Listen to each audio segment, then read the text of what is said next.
museum and the memorial are expecting 5 million people a year to visit. Chris Ward took us to the highest point of the World Trade Center site. We are on the 71st floor. As you'll see, the commanding views of Manhattan.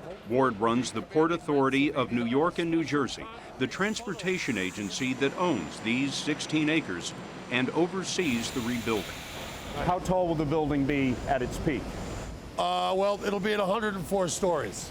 1,362 feet, about the same height as the original Twin Towers. With a spire on top, it will reach a symbolic 1,776 feet. They used to call it the Freedom Tower, but in recent years, the name has changed. I wonder, what do you call it now, and why do you call it that? Well, we call it One World Trade Center. That businesses wanted to be in an address.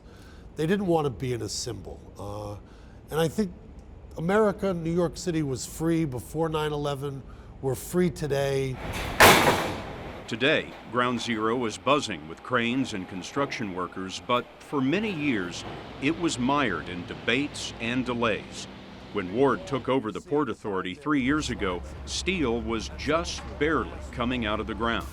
The building that you and I are sitting in now was supposed to be finished more than 5 years ago.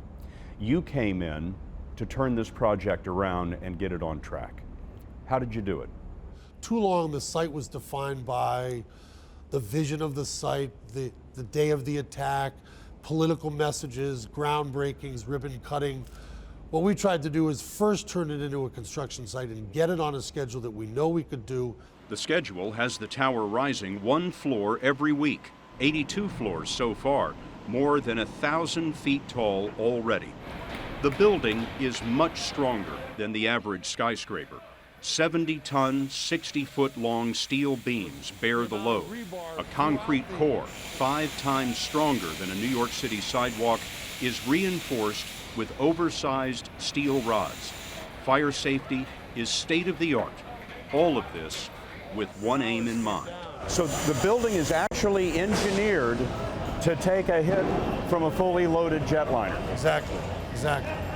The strongest skyscraper in city history is also the most expensive. Tie it up. $1,000 per square foot, double the normal cost. That's $3 billion for 3 million square feet of office space. But half of that space is already leased, 20 floors, to publishing giant Condé Nast. I think it will be a signature exclamation point on the New York City skyline. 10,000 people may work here one day, but Tower 1 won't be ready for occupancy until 2014, 6 years later than first planned. There have been a lot of changes along the way. There won't be the wind harvesting turbines anymore that would have supplied 20% of the building's energy, and the spire on top won't mirror the Statue of Liberty's arm. It will encase broadcast antennas instead. The new buildings are towers 2, 3, and 4. Real estate developer Larry Silverstein, who leased the Twin Towers just 6 weeks before their collapse, is putting up 3 more skyscrapers on the site. His first is already 50 stories high, on its way to 72. The others are planned to be even taller. The important thing today, instead of looking back, we're looking forward because of what's happening. And what's happening here is very positive.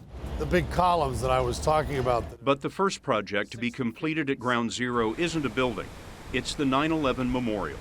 Chris Ward promised to have it built by the 10th anniversary. When did you know that you were going to make it on the memorials, that you were going to make the deadline?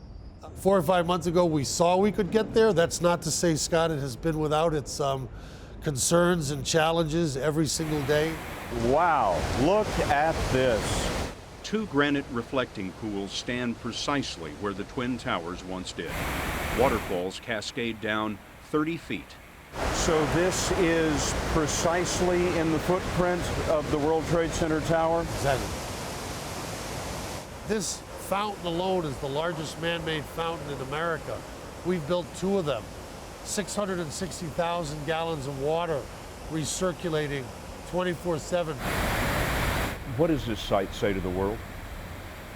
I think what it says to the world that New York is strong, New York is a city that rises again and again. The people who work here, the people who build here, it allows New Yorkers to embrace who they are.